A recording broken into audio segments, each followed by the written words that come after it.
আজকে তোমাদের আমি শুরু করব ওহমের সূত্রের শেষের দিক থেকে।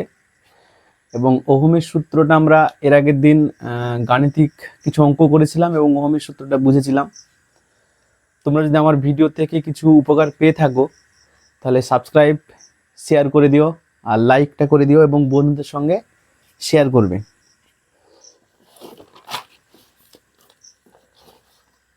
আমরা এর আগের দিন আমাদের যে পরিবাহীর রোধ আছে সেই রোধ কিছু কিছু বিষয়ের ওপর নির্ভর করে। কি কি বিষয়ের উপর নির্ভর করে দেখেছিলাম? আর কে বলা হয় রোধ। রোধ নির্ভর করে দৈর্ঘ্যের ওপর। একটা পরিবাহীর দৈর্ঘ্য যত বাড়বে রোধ তত বাড়বে। আর কি পেয়েছিলাম?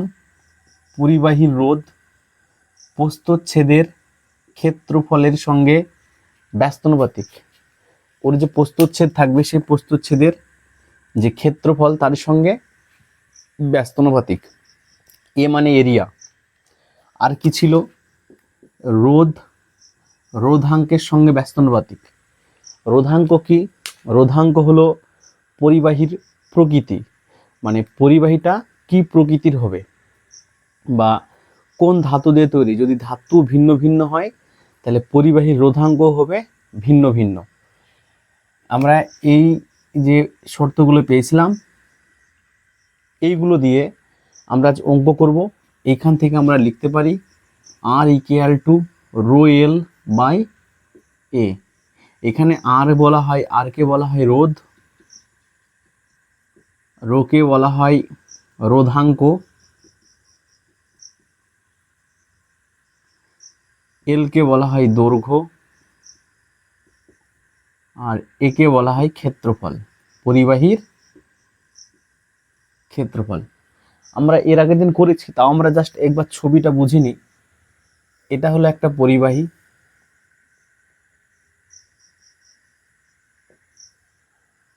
এটা একটা পরিবাহী। এখন এই পরিবাহীর রোধ কি জিনিস আমরা দেখেছি। রোধ মানে ইলেকট্রন যে পথে যায় সে পথে যে বাধা পায় সেটাই হলো পরিবাহীর রোধ। এখানে আমরা দেখব এল, এ আর রো কি জিনিস।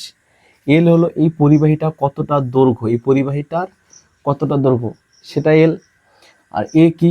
এ হলো প্রস্থচ্ছেদের ক্ষেত্রফল। এই যে এটা একটা এই জায়গাটাকে যদি আমরা আলাদা করে আঁকি তাহলে দেখব এই যে জায়গাটা এটা বৃত্তের মতো, এটাই হলো এ। এ মিনস ক্ষেত্রফল। আমাদেরকে বৃত্তের ক্ষেত্রফলের যে কনসেপ্ট সেটা রাখতে হবে। আমরা নেক্সট আজকে এই বিষয়ে পড়ব। আর কি আছে?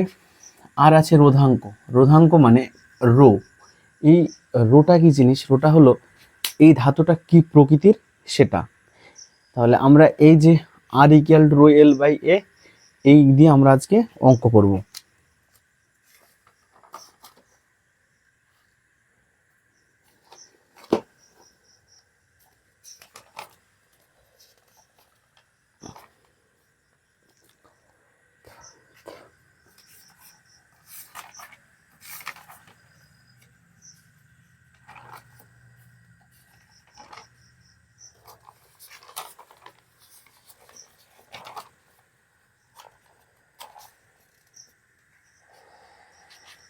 ঠিক আছে, আমরা এই কনসেপ্টটাও ক্লিয়ার করে নিই। এখানে এই যে এ দেখতে পাচ্ছ তোমরা, এটাকে আমি আলাদা করে এখানে আঁকছি। এটা হলো এ মানে এটা হচ্ছে বৃত্ত, এই বৃত্তের ক্ষেত্রফল। এইখানে দেখো এটা বৃত্তের কেন্দ্র। বৃত্তের কেন্দ্র থেকে বৃত্তচাপের উপর যে সরলরেখা তার নাম কি? ব্যাসার্ধ। এটা আমরা নাম দিলাম আর। আর এই পুরো যে সরলরেখাটা সেটাকে আমরা কি নাম বলি? ব্যাস। ব্যাসকে আমরা নাম দিলাম ডি। তাহলে এ বি, অন্য কিছু নাম দিই, আমি নাম দিলাম এক্স আর ওয়াই। এখানে এক্স হয় যেটা সেটা কি? ডি মানে ব্যাস। আর এটা মিডল পয়েন্ট ও এক্স কিংবা ও ওয়াই, এটা কি? এটা হলো আর। ব্যাসার্ধ। তার মানে দেখো তুমি, এটা এ, এটাও এ, তাই তো? আমি যে কোনো একদিক ধরে করছি। এইখানে দেখো, এই যে প্রস্থচ্ছেদ আছে, এখানে একটা কেন্দ্র আছে, সেই কেন্দ্র থেকে তার ব্যাসার্ধ আছে। এখানে এরকম দেখতে লাগছে তাই, কিন্তু এটা দেখতে কিন্তু এইরকম। তাহলে এখানে কি আছে? আর আছে। আবার এখানে পুরো যে ডায়ামিটার অর্থাৎ ব্যাস ডি আছে। দেখো এখানে আমি এটা বলে দিয়েছি, এই জায়গাটাকে আলাদাভাবে যদি আঁকাই তাহলে আমরা এরকম পাবো। তাহলে এখানে ব্যাসও পাবো প্লাস ব্যাসার্ধও পাবো। এখন সূত্রটা কি ছিল? R equal to rho L by A. আর বৃত্তের ক্ষেত্রফলের সূত্র কি ছিল? বৃত্তের ক্ষেত্রফল পাই আর স্কোয়ার। দেখো এখান থেকে আমরা পাবো, এটা বৃত্ত, এ দেখো ব্যাসার্ধ এটা, তাহলে এ ইকুয়াল টু কত হবে? পাই আর স্কোয়ার। কারণ বৃত্তের যে ক্ষেত্রফল সেটা হলো পাই আর স্কোয়ার। আমরা এখন এই সূত্রটাতে দেখো, আমরা যদি এই সূত্রটাকে লিখি তাহলে R equal to rho L by pi R square লিখতে পারি। R equal to rho L by pi R square, মানে এর জায়গায় আমরা পাই আর স্কোয়ার লিখতে পারি। কারণ এ মানে কি? ওই যে তারটা বৃত্তাকারে আছে, সেই বৃত্তের ক্ষেত্রফলটা ওখানে। আর মানে ব্যাসার্ধ। ঠিক আছে, এই কনসেপ্টে আজকে আমরা অঙ্ক করব। দেখো দেখো তোমাদের সামনে আমি একটা কোশ্চেন দিয়েছি। কি কোশ্চেন আছে দেখো, আমি যখন কোশ্চেনটা বলবো ভালো করে মন দিয়ে শুনবে, কারণ হয়তো বোর্ডের লেখা তোমরা বুঝতেও না পারো, কারণ আমার হাতের লেখাটাই খারাপ। দেখো, একটি তামার তারের ব্যাস 0.2 মিলিমিটার এবং রোধাঙ্ক 1.6 ইন্টু 10⁻⁸ ওহম মিটার ছেদ। তারটির রোধ যদি 14 ওহম হয় তাহলে তারটির দৈর্ঘ্য কত হবে? এটা একটা কোশ্চেন। এর সঙ্গে আরেকটা কোশ্চেন জুড়ে দিয়েছে, যদি ব্যাস দ্বিগুণ করা হয় তাহলে রোধের কি পরিবর্তন হবে? দেখো অ্যান্সারটা দেখো। তাহলে একটা তামার তারের ব্যাস, আমি তামার তারটা এখানে তোমাদের এখানে সিম্পলি আঁকছি। এটা একটা তামার তার। এই যে তার ব্যাসটা বলে দিয়েছে, ব্যাস মানে কি? পুরোটা। ব্যাসটা কত বলে দেওয়া আছে দেখো, 0.2 মিলিমিটার। তাহলে আমরা প্রথমেই দেখছি যে তারটির ব্যাস সমান 0.2 মিলিমিটার। তাহলে ব্যাস আছে, কিন্তু আমাদের সূত্রটা কি দেখো, R equal to rho L by A. নিচে রো এল বাই এ এর জায়গায় আমরা কি লিখতে পারি? পাই আর স্কোয়ার। আর মানে কি? আর মানে কি? ব্যাসের অর্ধেক। তাহলে এখানে ব্যাস দেওয়া আছে, তাহলে আমরা এখন তারটির ব্যাসার্ধ বের করব। ব্যাসার্ধ কি হবে? 0.2 বাই 2 মিলিমিটার। এটা ভাগ করলে হবে 0.1 মিলিমিটার। এখন দেখো মিলিমিটার আছে, কিন্তু আমাকে এটা এসআইও করতে হবে, কারণ দেখো রোধাঙ্কটা ওহম মিটারে দেওয়া আছে। তাহলে এই মিলিমিটারকে কি করতে হবে? আমাকে মিটারে করতে হবে। মিলিমিটারকে মিটার করলে আমরা কি করি? আমাদেরকে কিন্তু কিলোমিটার থেকে মিলিমিটার পর্যন্ত যেগুলো আছে মনে রাখতে হবে। কি আছে আমি তোমাদের একবার মনে করে দিচ্ছি। এই সাইডে দেখো, kilometre, hectometre, decametre, metre, decimetre, kilometre, hectometre, decametre, metre, decimetre, centimetre, millimetre. দেখো kilometre, hectometre, decametre, metre, decimetre, centimetre, millimetre. আমরা মিলিমিটার থেকে মিটারে যাব, মিলিমিটার থেকে মিটারে, তার মানে উপরের দিকে যাচ্ছে। উপরের দিকে গেলে কি হয়? ভাগ। কত দিয়ে ভাগ করব? 1 1 2 3, 1000 দিয়ে ভাগ। 1000 দিয়ে ভাগ মানে 10⁻³ আমরা এটা মনে রাখবো, যখন আমরা মিলিমিটার থেকে কোথায় যাব? মিটারে, তখন এটা অ্যাকচুয়ালি হয়ে যাবে 10⁻³ মিটার। আর একটা জিনিস মনে রাখবো, যখন আমরা সেন্টিমিটার থেকে যাব তখন হবে 10⁻² মিটার। এটা আমাদের বেশি কাজ লাগবে এই দুটো।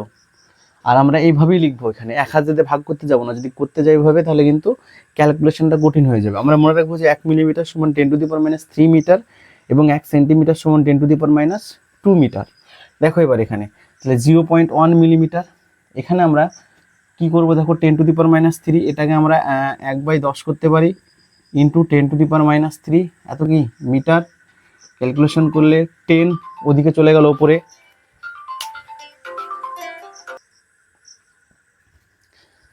তাহলে 10⁻³ 10 ওদিকে চলে গেল, তার মানে 10⁻⁻1 ইন্টু 10⁻³ সূচকের নিয়ম অনুযায়ী ঘাতগুলো যোগ হয়ে যায়, তাহলে 10⁻⁴। তাহলে দেখো ব্যাসার্ধ কত পেলাম আমরা, 10⁻⁴। এবার তুমি রোধাঙ্ক বলে দেওয়া আছে 14 ওহম, তাহলে আমার কি কি লাগবে এখানে, রোধাঙ্ক বলে দেওয়া আছে, এর মান আমি পেয়ে গেলাম। আর কি, একটি তারের ব্যাস রোধাঙ্ক, একটি তারের ব্যাস দেওয়া আছে, রোধাঙ্ক দেওয়া আছে, রোধও দেওয়া আছে, মানে আর এর মানও দেওয়া আছে। কি বের করতে হবে আমাকে, তারটির দৈর্ঘ্য এল। ঠিক আছে, তাহলে আমরা জানি কি R equal to rho L by A. দেখো এখানে আমাকে এল এর মান বের করতে হবে, তাহলে এল ইকুয়াল টু হবে আর এ বাই রো।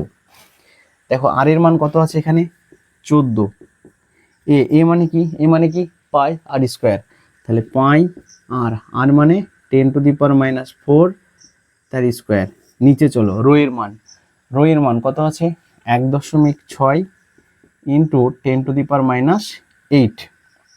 এটাকে ক্যালকুলেশন করো, তাহলে 14 ইন্টু পাই ইন্টু 4 দুগুণে 8, এটা 10⁻⁸ হবে, নিচে 1.6 ইন্টু 10⁻⁸, এটা কেটে গেল। এবার কি হয় দেখো, এখানে 14 ইন্টু 22, নিচে 1.6 ইন্টু পায়ের মান 22-এর 7, 7 দুগুণে 14, আমরা এখান থেকে এটা তুলে দিলাম, তাহলে ওপরে 10, 2 দিয়ে এটা কাটলে 8 দুগুণে 16, 2 দিয়ে যদি কাটি 4 দুগুণে 8, 11 দুগুণে 22, আবার 2 দিয়ে যদি কাটি 2 দুগুণে 4, 5 দুগুণে 10, তাহলে অ্যাকচুয়ালি এটা হলো আমার 5 11 55, আর নিচে 2, তাহলে 55 2, এটা হবে 27.5। কি বের করতে বলেছে এল, এবং এটা কিসে হবে মিটারে, তাহলে 27.5 মিটার। তাহলে তারটির দৈর্ঘ্য কত হলো আমার, তারটির দৈর্ঘ্য হলো আমার 27.5 মিটার। এটা একটা উত্তর চেয়েছিল। আবার বলেছে যদি ব্যাস দ্বিগুণ করা হয়, ব্যাসটাকে দ্বিগুণ করে দিল, ছবি দিয়ে দেখো। এবার এটা আমরা ক্লিয়ার, একবার তোমরা দেখে নাও ভালোভাবে। চলো আমরা নেক্সট কি দেখবো, এখানে যে আমরা ব্যাসটাকে দ্বিগুণ করব। এখন আমরা একটা মান মনে রাখতে হবে আমাকে, এল এর মান পেয়েছি আমরা 27.5 মিটার। ঠিক আছে, এখন কি করছি দেখো, এই যে তারটা ছিল, এই তারটার এই যে ব্যাস, এটাকে আমরা দ্বিগুণ করে দিলাম, মানে কি, এটা 0.2 ছিল, 0.2 ছিল, এখন কি হয়েছে, এটা 0.2 এর সাথে 2 গুণ, তার মানে অবশ্যই 0.4 মিলিমিটার, 0.4 মিলিমিটার, মানে ব্যাসটা কি হয়ে গেল, দ্বিগুণ হয়ে গেল। তাহলে রোধের কি পরিবর্তন হবে, কারণ এটার যে রোধ ছিল আর, সেটা কত ছিল 14 ওহম বলে দিয়েছিল। এখন একটা জিনিস তোমাদেরকে মাথায় রাখতে হবে, দেখো যে প্রস্থচ্ছেদ বাড়ছে, তার মানে রোধ কি হবে, কমবে, রোধ তাহলে কমবে। তাহলে এখানে 14 ওহম আছে, তার মানে এইখানে যে রোধের মানটা আসবে সেটা অবশ্যই 14 থেকে কম আসবে। 14 থেকে কম আসবে, কত কম আসে চলো দেখি। তাহলে দ্বিতীয় শর্তে কি করছি দেখো, ব্যাস দ্বিগুণ, ঠিক আছে, তার মানে ব্যাস দ্বিগুণ করা হলে ব্যাস কত হবে, এখন ব্যাস হবে 0.2 ইন্টু 2 সমান 0.4 মিলিমিটার দ্বিতীয় শর্তে। তাহলে এখানে ব্যাসার্ধ কত, হবে 0.4/2 সমান 0.2 মিলিমিটার। মিলিমিটারকে আমরা কি করব, এখন মিটারে কনভার্ট করব। চলো 2, এটা একবারে 10 করে দিলাম, এটাকে যদি এখন আমি মিটারে করি তাহলে 10⁻³ তার মানে এটা হবে 2 ইন্টু 10⁻⁴ মিটার। এটা আমার ব্যাসার্ধ করা হয়ে গেল। এখন আমাকে কার মান বের করতে হবে, আর এর মান, ঠিক আছে, এটা এই মানটা মনে রাখো, আমি এখান থেকে করছি আবার। আর এর মান হলো আমার 2 ইন্টু 10⁻⁴, মিটার। চলো এখানে হবে, বোর্ডে আটবে, দেখি। R equal to rho L by A. তাহলে আর এর মান এখানে বের করতে হবে। রো এর মান কত আছে? 1.6 ইন্টু 10⁻⁸ ইন্টু এল। এল এর মান আছে 27.5 বাই নিচে পাই আর স্কোয়ার। আর মানে এই মানটা 2 ইন্টু 10⁻⁴ তার স্কোয়ার। চলো এই ক্যালকুলেশনটা এবার আমাকে থেকে করতে হবে। চলো 1.6 ইন্টু 10⁻⁸ ইন্টু 27.5 বাই নিচে পাই আছে, পায়ের মান কত? 22/7। 22/7 একবারই করে দিলাম উপরে, তাহলে 7 চলে যাবে। 22/7 এটা কত হবে? ইন্টু 2 দুগুণে 4 আর ইন্টু 10⁻⁻4 দুগুণে 8। এটা কেটে গেল। আর কি কি কাটবে সেটা আমাকে দেখতে হবে। 22, এটা 11 দিয়ে যদি কাটি এটাকে, 11 দুগুণে 22, এটা কেটে যাচ্ছে হয়তো। এটা যদি কাটি 11 দুগুণে 22, এটাকে যদি কাটি আমি 11 দুগুণে 22, 5 11 55, 2.5, এটা দশমিক 2 দিয়ে এটাকে যদি কাটি তাহলে 0.8, 8 দুগুণে 16, আর কি হবে? আর হ্যাঁ, এটা দিয়ে 4 দিয়ে এটাকে কাটলে হবে 0.2, 4 দুগুণে 8, আর কিছু আছে? আর কিছু নাই। তাহলে মানে এখানে অ্যাকচুয়ালি দাঁড়ালো আমার 0.2 মানে 0.2 ইন্টু 2.5 ইন্টু 7। আমি একবার দেখে নিই তোমাদের পুরো ক্লিয়ার আসছে কি বোর্ডে। হ্যাঁ ঠিক আছে, অনেকটা জায়গা আছে, এখনো করা যাবে, সমস্যা নেই। তাহলে এইখানে দেখো কি হবে, এটা 2/10 লেখা যায়, এটা 25/10 লেখা যায়, ইন্টু 7। কি করা যায় এবার? আর তো কিছু কাটাকাটি হয়, দেখো হচ্ছে 2 দিয়ে ডে কাটলে 5 দুগুণে 10, 5 5 25, আবার 5 দিয়ে 10কে কাটলে 5 দুগুণে 10। তাহলে অ্যাকচুয়ালি এটা থাকছে 7/2। 7/2 মানে 3.5। এই যে আর, এই আর এর মানটা কত হলো তাহলে আমার? 3.5 ওহম। আর প্রথমে আর কত ছিল? 14 ওহম। দেখো এখানে আর এর মানটা কমলো তো।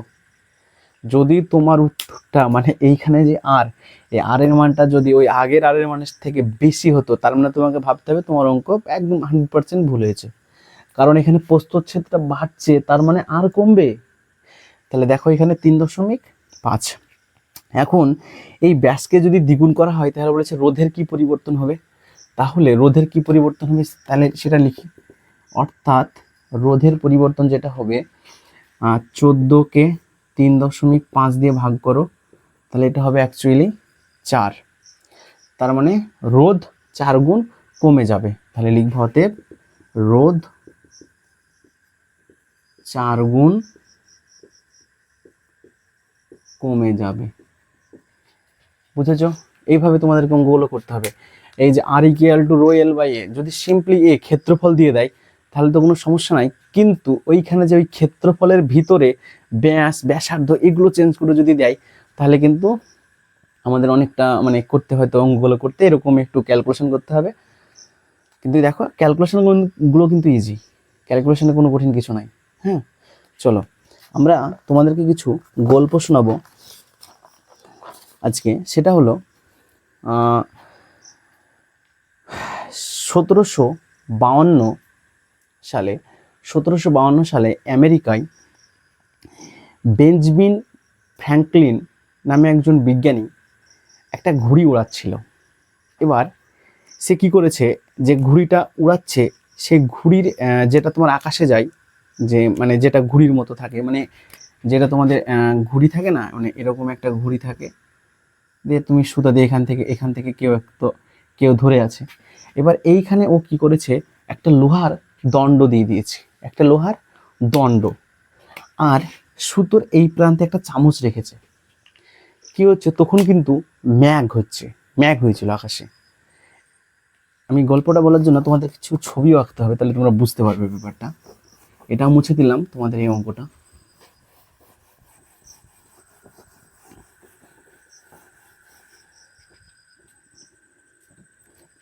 তাহলে 1752 সালে বিজ্ঞানী বিজ্ঞানী বেঞ্জামিন ফ্র্যাঙ্কলিন ঘুড়ি উড়াচ্ছিলেন এবং ঘুড়ির আগায় একটা লোহার দণ্ড দিয়ে দিয়েছিল এবং নিচে সুতোতে বাঁধা ছিল, নিচে এইখানে একটা কি করেছিল, লোহার চামচ রেখেছিল। ওখানে লোহার দণ্ড আর এখানে একটা চামচ। তাহলে আকাশপথে লোহা আর যে এই একদম নিচে যেখানে ধরে আছে ওইখানে একটা চামচ দিয়েছিল। এবার কি হয়েছে ব্যাপারটা দেখো, ম্যাঘ উঠেছে আকাশে। ম্যাঘের ভিতর কি থাকে আমরা জানি। ম্যাঘ কি নিয়ে গঠিত হয়? একটা বরফ কণা, অনেকগুলো বরফ কণা, জল আর জলীয় বাষ্প একসঙ্গে যখন হয় তখন ম্যাঘ তৈরি হয়। এবং এই বরফ কণা, জলীয় বাষ্প একসঙ্গে কি হয়? ঘর্ষণ করে। ঘর্ষণ হওয়ার ফলে ওইখানে কি হয়, কি উৎপন্ন হয়? আধান উৎপন্ন হয়। ওই ইলেকট্রন আধানগুলো থেকে তোমাদের বলি ব্যাপারটা। এটা ধরো একটা ম্যাঘ তৈরি হলো।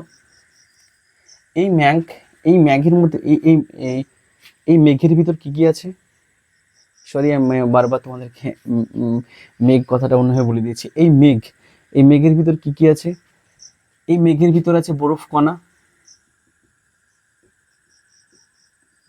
কণা, জল আর জলীয় বাষ্প। তাহলে বরফ কণা, জল আর জলীয় বাষ্প এই তিনটে মেঘে থাকে। এই মেঘের ভিতরে এরা কি করে?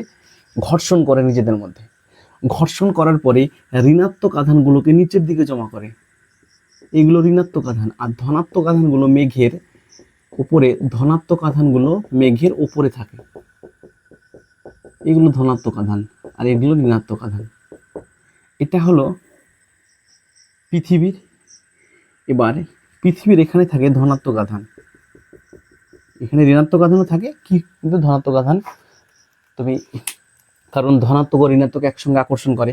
এই পৃথিবীর মধ্যে যে ধনাত্মক আধানগুলো থাকে তারা এই ঋণাত্মক আধানের সঙ্গে আকর্ষণ করে। কি করে? আকর্ষণ করে। এর ফলে আমাদের বৃষ্টি হয়। এবার কিছু সময় দেখবা মেঘ অনেক কালো হয়ে যায়। মেঘ যখন অনেক কালো হবে তখন কি হয়? বজ্রপাত দেখতে পাই। আমরা কি দেখতে পাই? বজ্রপাত দেখতে পাই। এই যে বজ্রপাত, ঠিক এই যে সিচুয়েশনটা, এখান থেকে আমরা কি বললাম, বিজ্ঞানী বেঞ্জামিন ফ্র্যাঙ্কলিন 1752 সালে ঘুড়ি ওড়াচ্ছিল এবং ঘুড়ির আগায় একটা লোহার দণ্ড দিয়েছিল, নিচে ছিল চামচ। বিজ্ঞানী ফ্র্যাঙ্কলিন লক্ষ্য করলেন মেঘ উঠেছে, হঠাৎ চামচটা জ্বলে উঠল। তখন তিনি বুঝতে পারলেন যে ওই যে ঘুড়িটা যেখানে উঠছে সেইখানে কি আছে? ইলেকট্রন আছে, আধান আছে, ইলেকট্রন আধান। সেই ইলেকট্রন আধান থেকে এই চামচটা জ্বলে উঠেছে। বুঝেছ? কিছুদিন আগের ঘটনা, আমাদের ভারতেই 4 বন্ধু রাস্তা দিয়ে যাচ্ছিল, হঠাৎ বৃষ্টি হতে লাগলো। ওরা কি করেছে? একটা গাছের তলায়, মানে জাস্ট বৃষ্টি হচ্ছে, তার জন্য বৃষ্টির জন্য ওদের গায়ে যেন না পড়ে তার জন্য ওরা গাছের তলায় আশ্রয় নিয়েছিল। কিন্তু কি হয়েছে? 4 জনেরই মৃত্যু ঘটেছে। কিভাবে? বজ্রপাত হয়ে।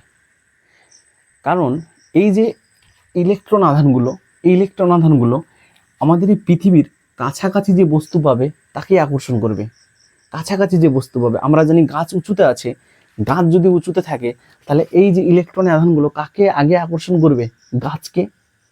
যে উঁচুতে থাকবে তাকে আগে আকর্ষণ করবে। কারণ আমরা জানি পৃথিবীর প্রতিটি বস্তুর মধ্যে আধান আছে। প্রতিটি বস্তু, তুমি যে কোনো বস্তু তুমি ঘষাঘষি করবে, দেখবো কোনো আধান সৃষ্টি হবে। তাহলে এই গাছে যেহেতু এগুলো এই ইলেকট্রন আধানগুলো, মানে এই ঋণাত্মক আধানগুলো এই ধনাত্মক আধানের সঙ্গে আকর্ষণ করে। এই আকর্ষণ করার সময় প্রায় 30,000 ডিগ্রি সেলসিয়াস, 30,000 ডিগ্রি সেলসিয়াস তাপ উৎপন্ন করে। তুমি বললো যে 30,000 ডিগ্রি সেলসিয়াস যদি তাপ উৎপন্ন করে তাহলে কি ওই গাছের তলায় যারা ছিল তারা কি বাঁচবে? বাঁচার কোনো সম্ভাবনা নাই। 4 জনই মারা গিয়েছে। এইভাবে অনেকই আমরা দেখি, গ্রামে শহরে হয়তো রাস্তা দিয়ে যাচ্ছে, হঠাৎ বজ্রপাত হয়ে মারা গেল। এই কারণেই মারা যায়। কারণ এই 30,000 ডিগ্রি সেলসিয়াস এটা মানে একটু তাপ না, এটা অনেক অনেক অনেক তাপ। এই তাপে কোনোদিনই বেঁচে থাকা সম্ভব নয়, তাই একদম সঙ্গে সঙ্গেই মারা যায়।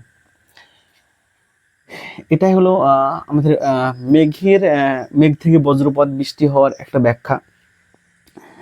এটা একটা ছিল। আরও কিছু গল্প আছে, যেমন তোমার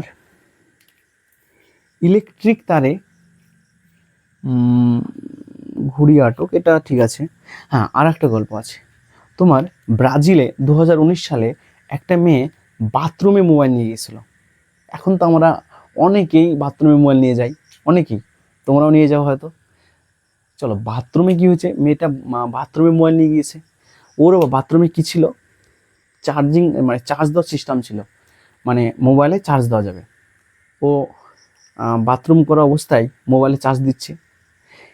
এবার মোবাইলে চার্জ দিচ্ছে, কিন্তু ও ভেজা হাতে মোবাইল দেখছিল, ভেজা হাতে চার্জ আছে, মোবাইলে চার্জ হচ্ছে, ওর হাত ভেজা, মোবাইল ওর হাতে আছে। ও বিদ্যুৎ স্পষ্ট হয়ে মানে বিদ্যুৎ পিষ্ট হয়ে ও মারা যায়। কিভাবে? ওইখান থেকে আধানগুলো মোবাইলে আসে, মোবাইলেও আধান আছে, দুটো আধানের মধ্যে আকর্ষণ করে। আর আমরা তো জানি যে আমাদের বিদ্যুতে হাত দিলে আমাদের কি হয়, ও বিদ্যুতের ওর হাত পড়েছে, মানে মোবাইলে হাত আছে মানে বিদ্যুতের হাত, ওর কারণ কানেক্ট আছে, তো কানেক্ট আছে, মারা গিয়েছে। তাই আমরা ভেজা হাতে কোনো সময় মোবাইল হাত দিব না, আমরা হাতটা ভালো করে মুছে নিব কাপড় দিয়ে, তারপরে আমরা মোবাইল ইউজ করব। কিংবা তোমার সুইচ, বাড়িতে যে সুইচ আছে, ইলেকট্রিক সুইচ, সেগুলো তো আমরা হাত দিব না, ভেজা হাতে হাতটাকে ভালো করে প্রথমে কাপড় দিয়ে মুছে নিব, মুছে নেওয়ার পরে আমরা সুইচ অন অফ করব। আরও কিছুদিন আগের ঘটনা আমাদের পাশের গ্রামেই হয়েছিল। সেটা কি, তোমার একজন ব্যক্তি, ওর বাড়িতে মোটর চলছিল না। ও কি করেছে, মোটর চলছিল না সেই কারণে ও মিটারের কাছে গিয়ে দেখেছে ফিউজ কেটে গিয়েছিল। ওর হাতটা ভিজা ছিল, মানে ও স্নান করতে যাচ্ছিল, ওই টাইমে ও দেখেছে মোটর চলছিল না। তখন কি করেছে, ও ফিউজটা সারছিল, কিন্তু ভেজা হাত ছিল, ফিউজ সারা হয়ে গেছে, পুরো করে দিয়েছে। এবার সেটা যখন ও তোমার মিটারের ও লাগাতে গিয়েছে, তখন সে বিদ্যুৎ পৃষ্ঠ হয়ে মারা যায়। তাই আমাদের উচিত ভেজা হাতে মোবাইল এবং বাথরুমে মোবাইল না নিয়ে যাওয়া উচিত। আর সুইচ অন অফ করার সময় ভেজা হাতে যেন সুইচ অন অফ না করি।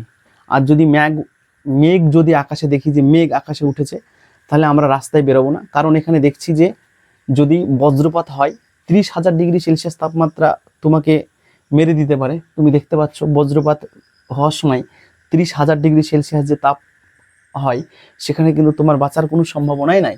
কারণ আমরা জানছি যে মেঘের একদম নিচে থাকে ঋণাত্মক আধান, আর পৃথিবী পৃষ্ঠে আছে ধনাত্মক আধান। আর ধনাত্মক আধান কাছাকাছি যে পাবে, কাছাকাছি কে থাকে পৃথিবীতে, গাছকে পায়। তাই গাছের তলায় তুমি যদি আশ্রয় নাও, তাহলে কিন্তু তোমার আরও বিপদ, কারণ সেই যে ঋণাত্মক আধানগুলো সে গাছের ধনাত্মক আধানের সঙ্গে আকর্ষণ করবে, এবং এই 30,000 ডিগ্রি সেলসিয়াস তাপ উৎপন্ন হবে তখন, আর সেই তাপে তোমার মৃত্যু হবে। তো আজকে এই পর্যন্ত। তোমরা আমার এই চ্যানেলকে সাবস্ক্রাইব করে দিও, শেয়ার করে দিও সবার সঙ্গে, আর লাইক করো। আর তোমাদের ভিডিও ভালো লাগলে কমেন্টে জানাও। আর তোমাদের কারো যদি ফিজিক্সের নোট লাগে, তাহলে আমার হোয়াটসঅ্যাপে তোমরা বলো, আমি তোমাদেরকে আমার যে নোট আছে সেটা তোমাকে ফ্রিতে দিয়ে দেবো। চলো, আজ এখানেই শেষ। তোমরা যদি আরও ভিডিও পেতে চাও, তাহলে আমার এই চ্যানেলকে সাবস্ক্রাইব করে দাও, বন্ধুদের সঙ্গে শেয়ার করো। তোমাদের কাছে আমার একটাই রিকোয়েস্ট, তোমরা আমার চ্যানেলটাকে সাবস্ক্রাইব করো, শেয়ার করো, লাইক করো। চলো, গুড নাইট। তাহলে আমরা এবার কি দেখেছি দেখো, ওহমের সূত্রের এক্সপেরিমেন্ট, মানে ওহমের সূত্রটাকে আমরা এক্সপেরিমেন্ট কিভাবে করব। ওহমের সূত্রটাতে কি দেখেছিলাম আমরা, ভি ইকুয়াল টু আইআর, মানে কোনো পরিবাহীর যে বিভব প্রভেদ সেটা প্রবাহ মাত্রার সঙ্গে সমানুপাতিক, মানে তড়িৎ বিভব যদি বাড়ে তাহলে প্রবাহ মাত্রাও বাড়বে। কিভাবে, চলো দেখি এক্সপেরিমেন্টটা করি। ধরো আমি কিছু তড়িৎ কোষ নিচ্ছি,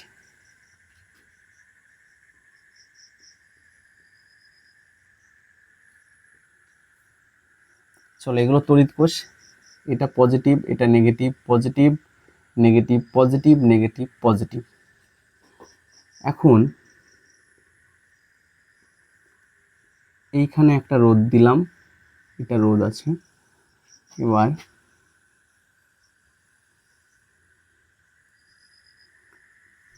চলো, এটা আমরা একটা এখানে সুইচ দিলাম, এটা সুইচ।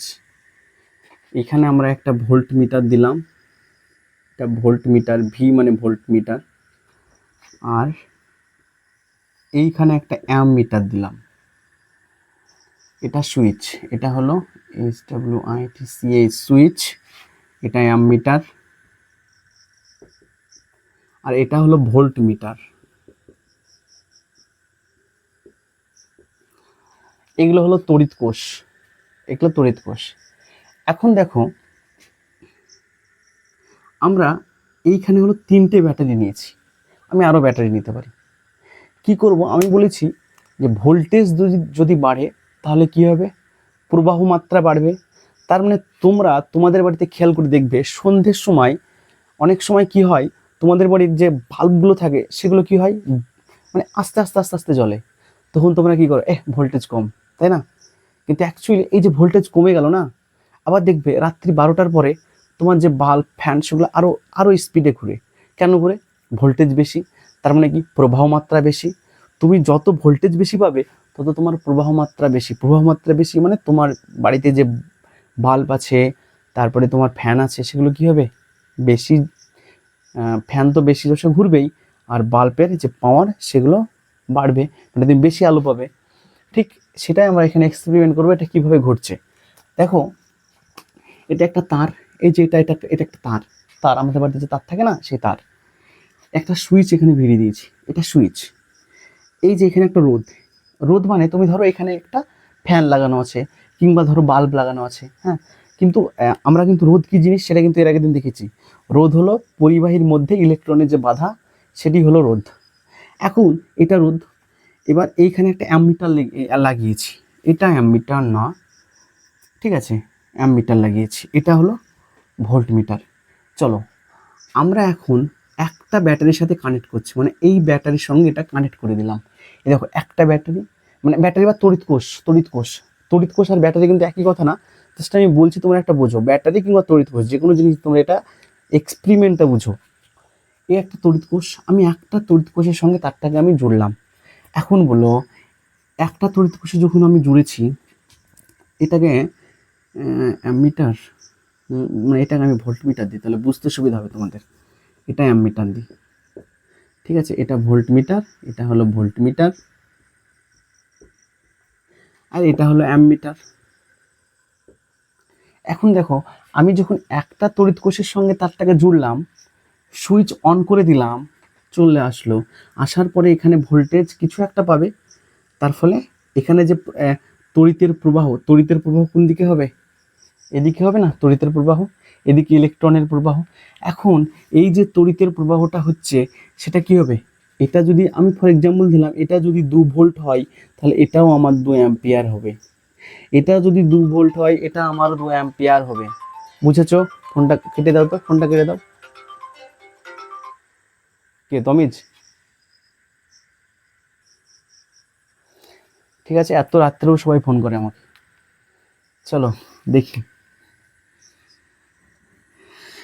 তাহলে আমি কি বললাম, একটা তড়িৎ কোষের সঙ্গে যুক্ত ছিল তখন 2 ভোল্ট।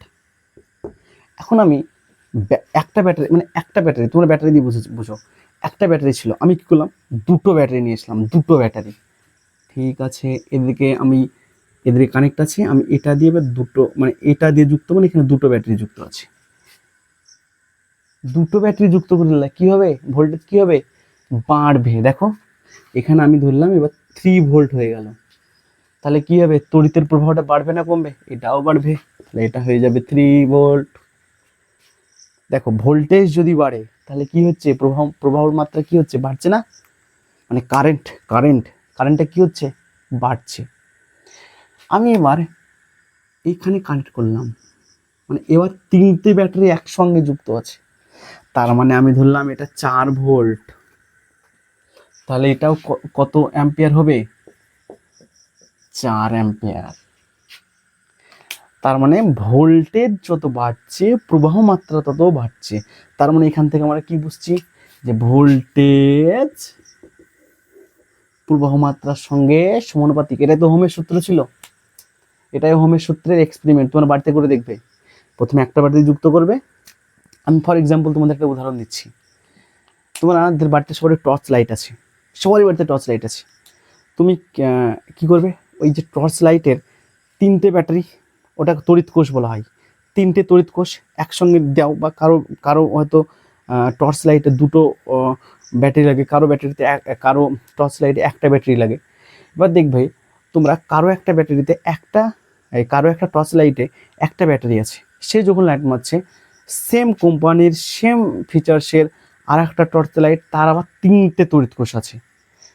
একটা টর্চ লাইটে একটা তড়িৎ কোষ আর একটা টর্চ লাইটে 3টে তড়িৎ কোষ, তাহলে কোনটার লাইট বেশি হবে?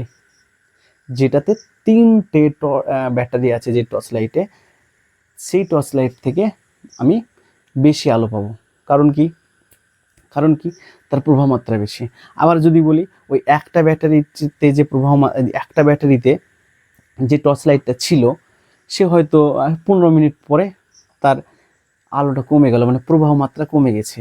কিন্তু যার 3টে তড়িৎ কোষ ছিল যে টর্চ লাইটটাই, সেখানে কি হবে, সে হয়তো 2 ঘন্টা 3 ঘন্টা বা একদিন পর্যন্ত তার লাইটের আলো জ্বলছে। তার মানে এখান থেকে আমরা বুঝতে পারছি, যত আমার তড়িৎ কোষ বাড়ছে, তড়িৎ কোষ বাড়া মানে কি, আমার ভোল্টেজ বাড়বে। যত আমার ভোল্টেজ বাড়বে তত আমার তড়িতের প্রবাহ মাত্রা বাড়বে। তার মানে আমার যে কারেন্টের যে প্রবাহ মাত্রা, কারেন্ট এক কথা বাড়বে। বুঝতে পেরেছো? তাহলে এটাই হলো ওহমস সূত্র বা ওহমস ল। এটা ওহমসের এক্সপেরিমেন্ট। আমাদের পরীক্ষা কিন্তু এটা পড়ে, আমরা এটা কিভাবে লিখব। চলো আমরা প্রথমে কি করব, এই ছবিটা এঁকে নিব। ছবিটা এঁকে নেওয়ার পরে আমরা এখানে লিখব, একটা এইভাবে ছক করব।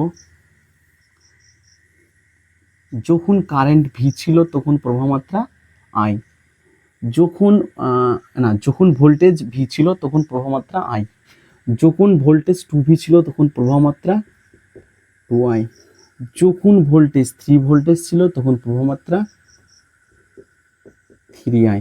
তার মানে আমরা এইখান থেকে বলতেই পারছি কি, ভি ভ্যারাইজেস আই, এক কথায় ভি ইকুয়াল টু IR।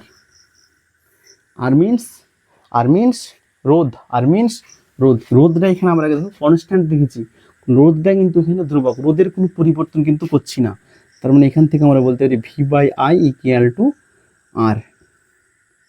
রোধের পরিবর্তন কিন্তু এখানে করছি না, তাহলে আমরা বলতে পারি V/I ইকুয়াল টু R। আর মানে কি, কনস্ট্যান্ট মানে ধ্রুবক। ঠিক আছে, এটা করে দিলে হবে এক্সপেরিমেন্টটা।